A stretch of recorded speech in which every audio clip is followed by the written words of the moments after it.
I was in manufacturing, and I knew that that was something I wasn't gonna be able to do forever. I've always considered myself to be a nurturer. I trained to be a STNA. When I got into it, I loved it. I loved caring for people. So I went to being a medical assistant. I did have a pivotal moment where I'm like, I have to do more. And that was when the pandemic started to wreak havoc on society. The nurses that I worked with started to be marched out like soldiers. In that moment, I said to myself, I have to do more. I have to be a nurse.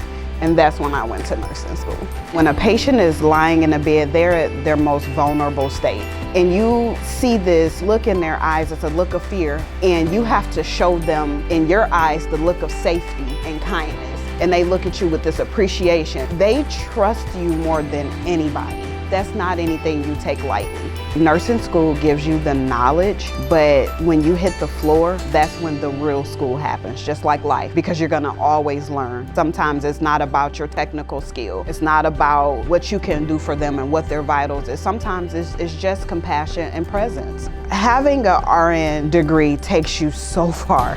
The doors open, the windows open, the ceilings open. I mean, the opportunities are endless. And I always tell people there's no such thing as sky's the limit. Particularly, I would love to do holistic health in some way, shape, or form. I would like to do labor and delivery or SANE nurse. I could have those plans all I want, but I do know that my path may go differently. So I want to stay open, knowing that I have this degree to wherever the universe takes me. Think about your why. Why am I doing this? And when you figure out the why, don't worry about the how. Just do it, and just don't stay stuck on what you think the future is going to be. Remember your why and take a step forward every single day. And before you know it, you'll look up and you're done. You'll ask yourself, how did I do this? How did I get here? You're here. Don't even worry about it. Have a hopeful heart, because a hopeful heart is unstoppable. You're blessed to bless others, and that's what I love about nursing.